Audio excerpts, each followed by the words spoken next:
episode of Roll of a Tangent. I'm Robert Gibson, alias Zendexor, and my teammates are Nikita Zuev and XJ.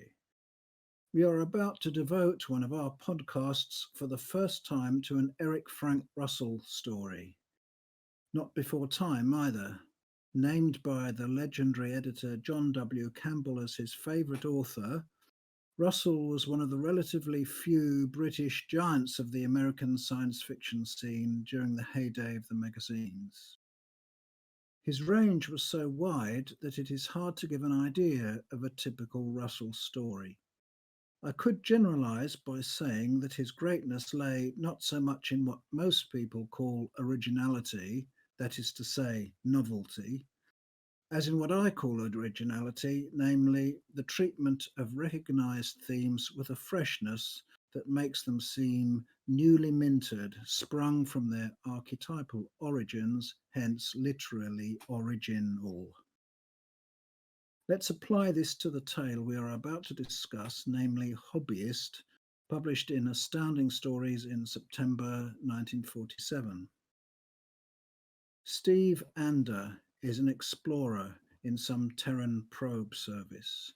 His ship has been flung into the unknown by a spatial convulsion, whatever that may be, and he has to make a forced landing on an uncharted world. Result, he is lost and stranded, almost out of fuel, with apparently no hope of rejoining the rest of humanity unless he can somehow find some fuel wire on this mysterious planet. A classic SF scenario, hackneyed, you might say, but it's the way he tells them that makes his tales a joy to read, even when you can see the punchline coming a mile off. Here, however, even that generalization breaks down because Hobbyist is a kind of odd man out in the Russell oeuvre. It actually does possess originality in the sense of novelty, as well as in the sense of prototypical freshness and sparkle. In my view, Hobbyist can lay three claims to uniqueness. I'll list what they are and then throw the discussion open. First, novelty. Steve Anders' crewmate, the oversized parrot, as he calls her, a macaw named Laura. Second novelty, the mystery of the alien world itself, where each individual life form appears to belong to a separate species from each other one. Third novelty, the gliding column of golden mist, the awesome Hobbyist itself, with its museum and life factory. In combination, these three aspects make the story, for me, quite unforgettable. I'll pass the discussion over perhaps to Nikki for a start. Sure. Robert, have you ever considered doing audiobooks? I think you would do pretty well in that regard. Very soothing voice you've got. I almost fell Soothing voice. asleep. Huh? A soothing voice, did you say? Yeah. Gosh. I almost fell asleep from not from the fact that what you were saying was boring, but just from, the command of a voice that you've got. Uh, but I can't say the same about Hobbyist. You know, I struggled with this one, and it wasn't because I couldn't understand the language or because some of the concepts were too alien to me. Uh, in fact, it was quite the opposite. What you mentioned about um, the Eric Russell, that he takes these um, concepts and sort of breathes new life within them. I didn't feel that with Hobbyist, unfortunately.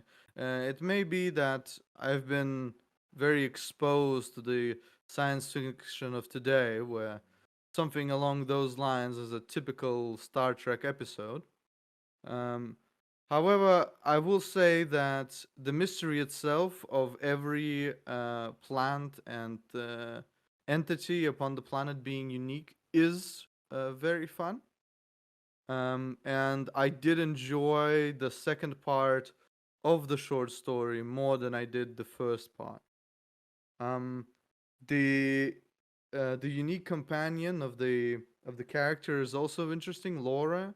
This bird adds personality at first, but she is among uh, sections of the work that I struggled with.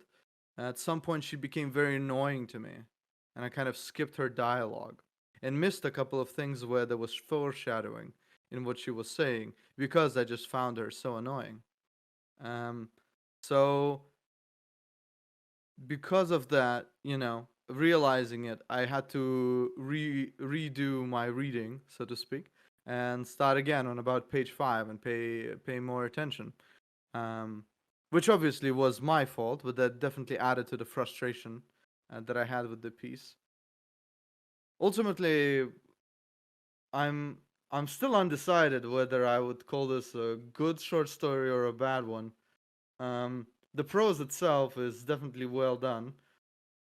There are bits of it which are hard to digest if you are not paying attention, as with many prose probably, but especially here, the short sentences and the really tight pacing in some areas.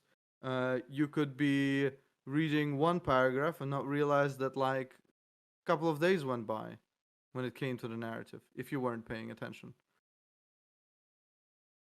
Yeah, so I would say that this, if you are engrossed by the tale, the story really pays off. But if you would experience something that I did, which was well, for the lack of a better word, boredom, upon reading it, especially the first part, um, all the cool bits will just pass you by, and you will have to be an archaeologist, um, coming back to the story, unearthing all of the good bits that you missed because it did not grab you.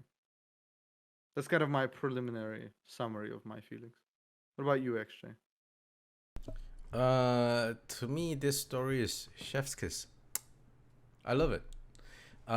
So it has the almost all of the stuff that I like in a short story like this. But before I go, before I go on further, let me break it down into a few things.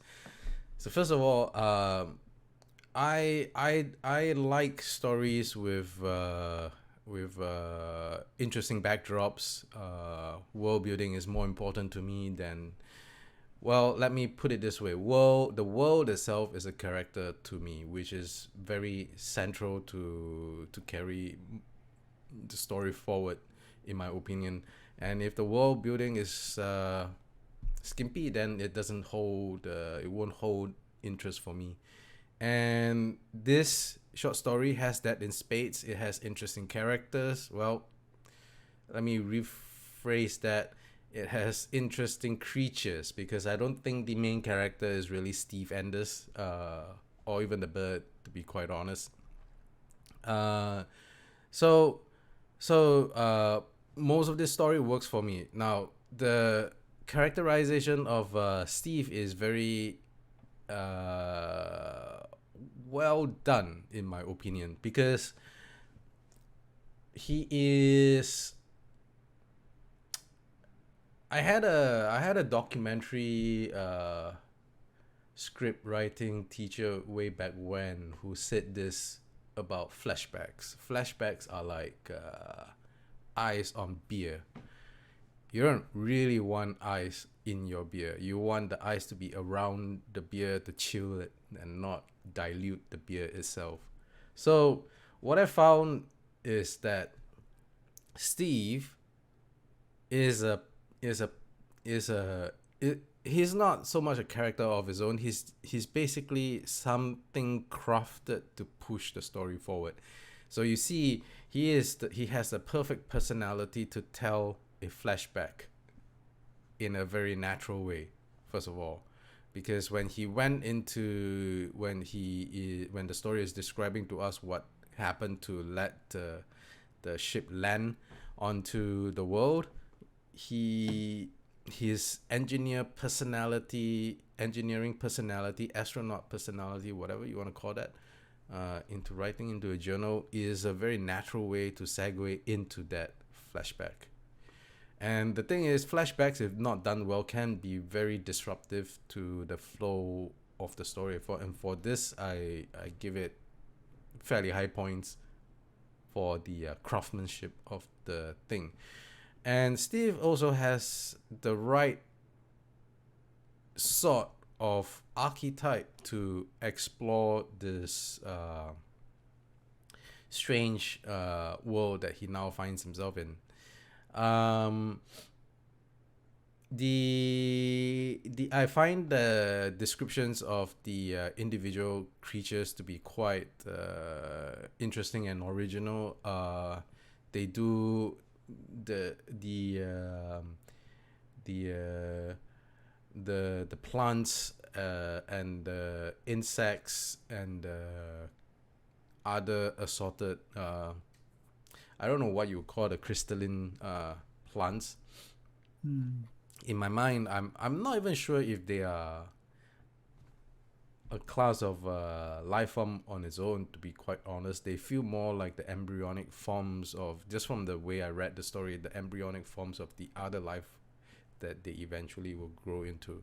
All of that is quite refreshing to me, because a lot of science fiction these days, they don't take the trouble to design creatures and describe them.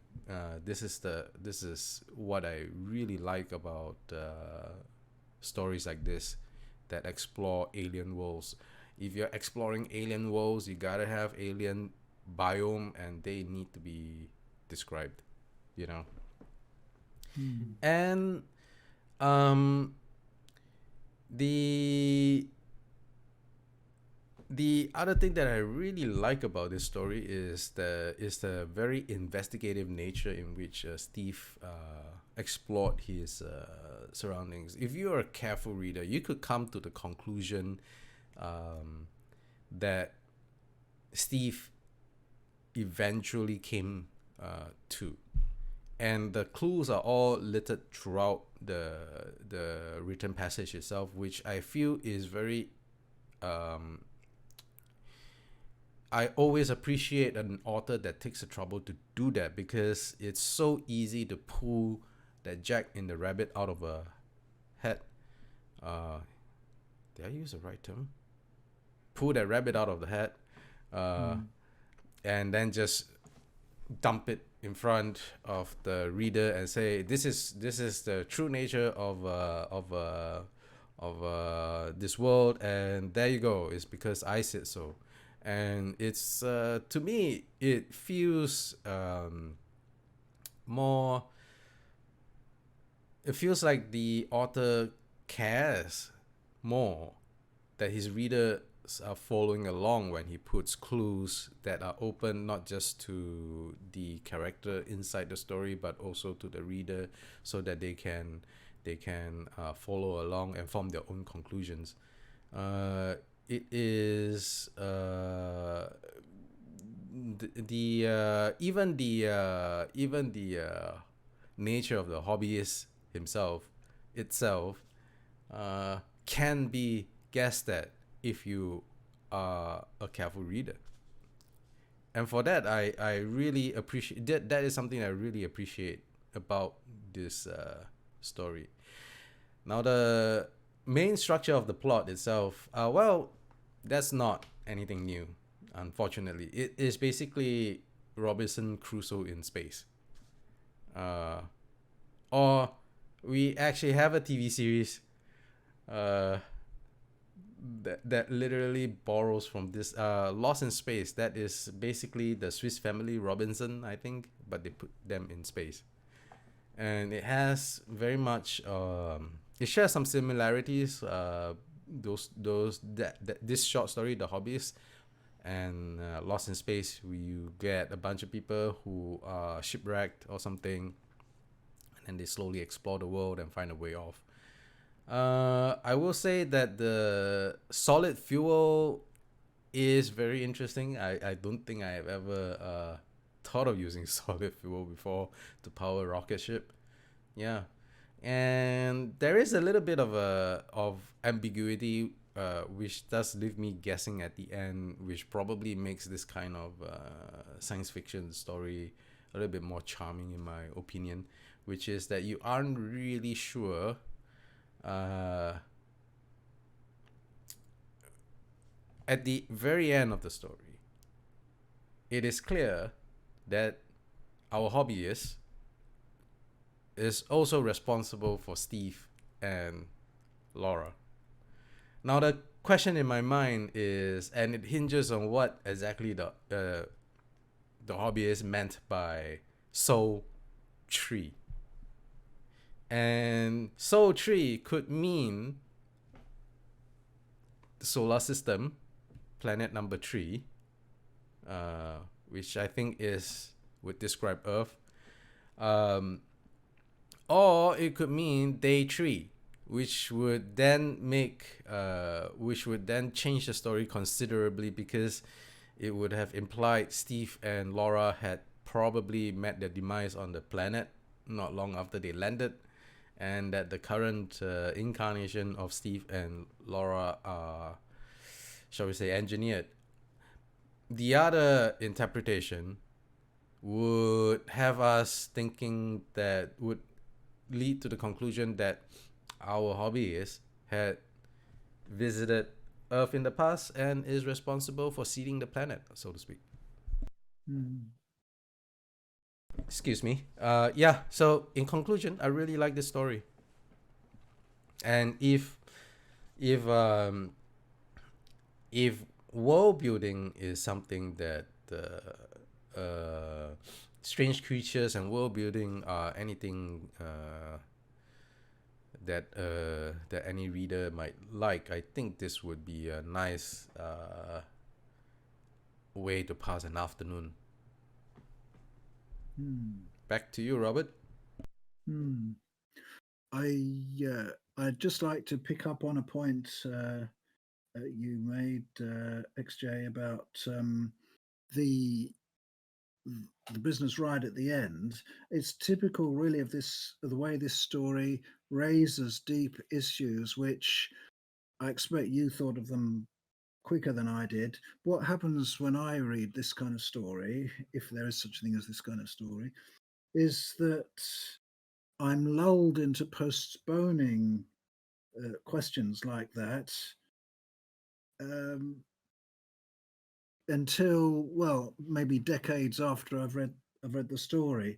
And I think it's because some writers are very good at raising deep issues in a relaxed manner, so that you're lulled into postponing the questions. And it helps in this story that there isn't really any dialogue between two people.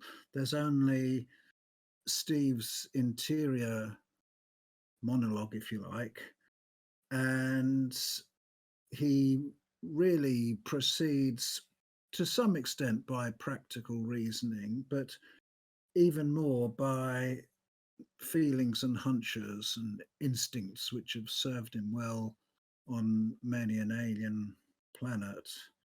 And I want to quote one short paragraph which goes, this is his reaction to the sight of the golden column. It moved, though its mode of locomotion could not be determined. Self-motivation is the prime symptom of life. It could be life, conceivably, though not credibly, from the terrestrial viewpoint. Consciously, he preferred to think it a strange and purely local feature comparable with Saharan sand devils. Subconsciously, he knew it was life, tall and terrifying. The juxtaposition of the next to last sentence with the last sentence in that paragraph, very, very effective. He thought this, but deep down he knew this. That's partly how this kind of story works for me. And I would also add that it's, in a way, it's not typical of Frank Russell's work. There isn't really, as I said before, a typical Eric Frank Russell story. So I think you said that he has a white breath. I gotta be honest. I don't think I've came across his name before up until the Hobbyist. Uh, what other kinds of stories had he written? He's written a few really good novels, in my opinion. The only novel I thought wasn't really that good was his very first one, Sinister Barrier, although I've read it a few times. But for example, Wasp, which is a sabotage story, and Three to Conquer, which is an alien invasion story, are excellent. And Sentinels from Space, which is a sort of rambling story with a punchline about we're being protected by people who've come back from the afterlife. Hmm. That's to me that's one of his best, although it's not much talked about. So, and his shorts fiction is well, I can let me think. There's Metamorphosite, which is one of his. You can see the punchline coming a mile off sort of stories. It's quite long, about 70 pages. And oh, there's J Score, which is the archetypal example where it shows it's a I'll spoil it by saying it's a story in which the hero turns out to be a robot. But the thing is, it doesn't matter that his stories are unspoilable because one enjoys them for the way they're told, not like some sort of second-rate detective story where you only read it so as to find out who did it. Well, it does sound like he has a pretty wide range of the kinds of stories he would write. I wonder why he isn't more well known. Interesting. I wonder that too. It's baffling. I did think that well, going back to the story, I did think that the column of light to be a very interesting visualization of what is quite possibly a god-like character in this short story. It's most stories I've came across which would describe like a supreme being like that is usually a ball of light rather than a column of light. It's quite I thought it was a fairly interesting twist on that. I don't know if it's if Russell wrote it that way because he ran out of ideas and just decided to have a column of light instead of a ball of light or anything like that. Yeah, perhaps you're thinking of Ray Bradbury's The Fire Balloons, very advanced Martians in the form of balls of light. Maybe. Well, I don't know. Sorry, you were saying? I was just going to say the issues it raises about what does count as a godlike being. Godlike is the like bit is the key to it because in a way we're in the position of primitive tribesmen who ascribe supernatural powers to beings who are simply vastly more advanced than we are, and I'm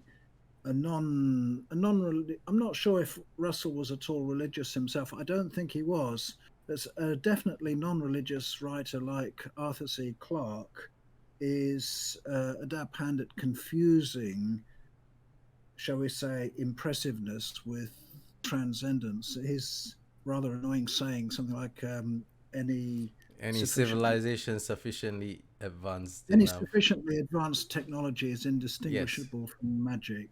Now that kind of misses the point, and that it's supposed transcendence is supposed to be qualitative. But anyway, partly this bears out the idea that the Steve Anders, his emotions are really stirred by this column of golden mist. But of course, that from the religious point of view could simply be that he's almost tempted to worship not the thing itself, but because it reminds him, its nature reminds him of something greater than both of them. Now, that's that. So it works either way, really. It works from the religious or the non-religious point of view. As far as the limitations of the story is concerned, it's like it's fair enough to be trembling in awe of one of these creatures. And as for what it is, I would definitely go for the explanation that it seeded Earth in some distant past, though obviously not in the way that its own world was seeded. Or you could say that its own world, Oro, is a sort of factory, and later on the products get mass produced on other worlds. I wonder if it's even his world, so to speak, or if it's just like a workspace. If you know what I mean. That one of the really interesting things which had me guessing is like right in the beginning, like because this world that Steve had landed on is 10 times the size of Earth, and you would be that was the first thing I was like, 10 times the size of Earth, that would have made it incredibly massive, and Steve would hardly be able to walk. The ship would likely have crumpled under its own weight. And depends if it's 10 times the diameter or just 10 times the volume, doesn't it? yeah, so then it went on to describe why it was, although it was 10 times the size of Earth, but it didn't have the gravity, is because it didn't have any heavy metals, like the thingamajiggy he needed to fire and power his ship. It was all missing. And that accounts for the fact that although it had the size that is 10 times that of Earth, it didn't have the density and therefore didn't have the gravity, and Steve could just walk around with no issues. And So you're saying that the hobbyist created the planet? He might have just found a place like that and then just built his workshop there. Because if there is no heavy metals in the within the planet itself, you know, who knows how he could build his factory, so to speak, which did have all these heavy metals, because that's how our shipwrecked astronaut could have found his fuel to power his ship and fly away. Yeah, I don't think our column of light originated from the planet that Steve found himself in, or if it did, it must be a really ancient planet. Yeah. Another thing is, that's the sort of point that is perfectly valid point, but one doesn't think of it. At least I don't think of it while I'm reading the story. Another one which I only thought of the other day when rereading it for the nth time was, it's a real coincidence that Ander happens to land so close to the life factory, because he's got this enormous planet to choose from, and he crash lands just on this part of it, which is within walking distance of the one and only factory. And if it's not the one and only, then you're shifting the coincidence to the idea that all right, there may have been tens of thousands of these factories, but it happened to be the one where the column of light was was nearby, was working in.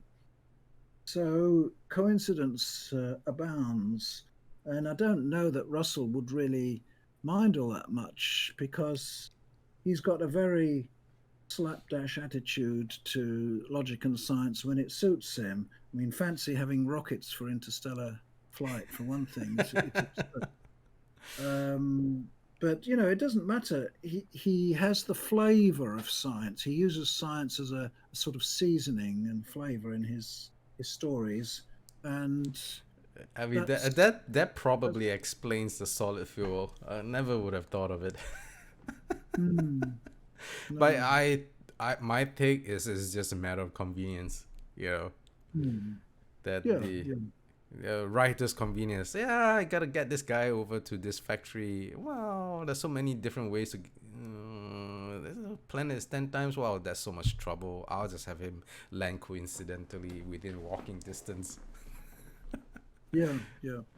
Russell's more interested in the soft sciences really than in the hard ones. A lot of his stories are to do with overcoming bureaucracy or overcoming militarism by ideas which undermine these things. So that's what interests him. But he has this veneer of hard science to just give the right sort of flavor to the story. That could explain a few things. I guess he is very good at. Did he?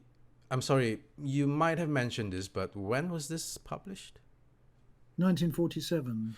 1947. I'm struggling to remember. No, Arthur C. Clarke is 1970s. Well, Arthur C. Clarke was 30 of this story. I was thinking of a different guy. Sorry, Isaac Asimov was 1970s. Well, Asimov started very early. I mean, he was born in 1920 and he published his first story, I think 1938, something like that. He's very quick off the mark. Then this became popular in the 70s. Oh, okay. I guess then that would make Russell and Asimov contemporaries. Well, Russell was the older. He was born in 1905, whereas Asimov was born 15 years later. But their lives overlapped. It's interesting then. It would I guess this would be something that would be like a nice little project to dig into when I have some free time, which is who is copying who? Who's copying whom? Yeah, who is copying whom? Well, not copying, but who is inspired by whom? Put it that way. Right. Yeah. That's a more polite way to put it. Yeah. As I was thinking, like it is true what Nikki said, that some of the plot elements would feel generic to a modern science reader, but then the context is this is written in 1949 and 47. Sorry, this is written in 1947, which would then be a case of it having came before, much like the serpent people in the Shadow Kingdoms, of having laid the ground before and then everyone else copying it, so that it seemed like it's when reading it for the first time decades and decades after it was first published, it might seem generic, but that is perhaps because it was the template from which all these others borrowed. Yeah, you got me thinking now that this was 1947. Now in the early 1930s, Clark Ashton Smith published a story called Master of the Asteroid, in which somebody crash lands on an asteroid and there's a column of mist on the asteroid, which is never explained, but it's, in this case, in the Smith story, it's clearly malevolent. Mm. But anyway, it's a column of mist, and it's very sinister, and it moves, and it's unlike any other life form on the asteroid. So it makes me think, did Russell read that one? I don't know. I'm sure. We all draw from multiple sources. I'm sure. And the Robinson Crusoe nature of it is just undeniable in Hobbyist. Yeah. Well, Of course, there could be something like this in reality, and it could be sending out waves that affect authors' minds. Lots of interesting. people. All right. Well, we seem to have exhausted the conversation about this particular short story, and so, any final words from the two of you? Robert, why don't you start? It's an enormous challenge for me to try and say why I think a story like this is very good, and so I'm going to neatly turn that round and say the greater the challenge, the more I'm baffled by it, the more it shows that it is good. Because otherwise, if it were mediocre, I would find it easy to say, oh well, it works this, that, and the other way. But the fact is, I don't really know how it works, only that it does. Right. So you just like it because you like it. Yeah, I'd give it.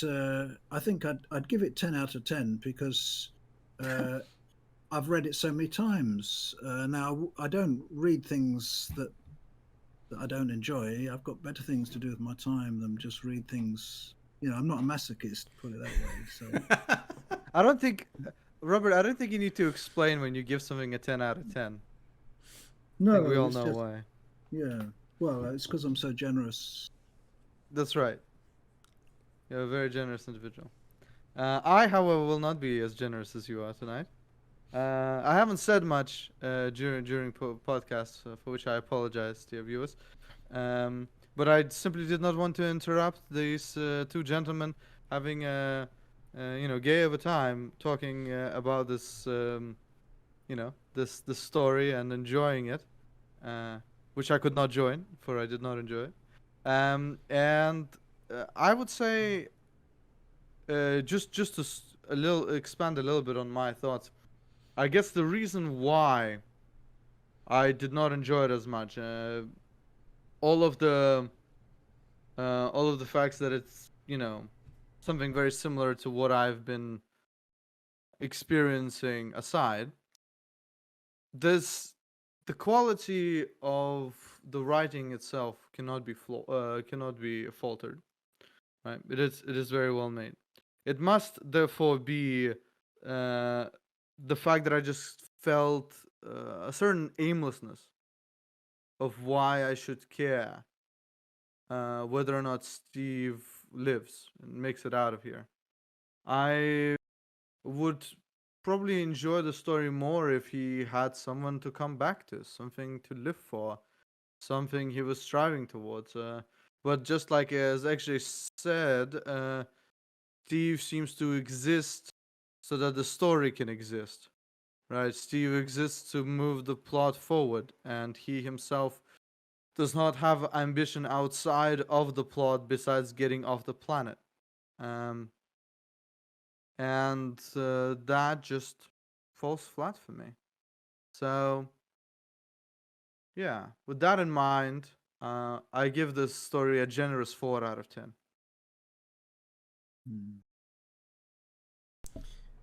Well, I give it a 9 out of 10.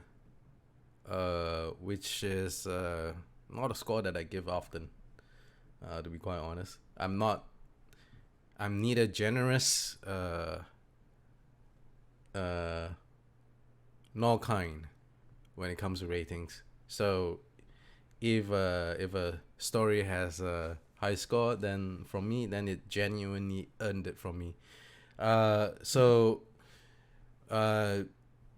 I guess I already gave quite a bit of elaboration over why I like the story, but I'll just summarize it here at the very end, which is one, it had a very interesting depiction of the world. I really appreciated the various different kinds of insects and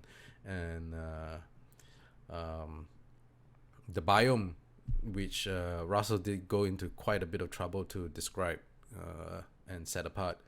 And again, for me, the world itself is a character, and if it's not treated in the same way as one would an actual character, then the story falls flat for me.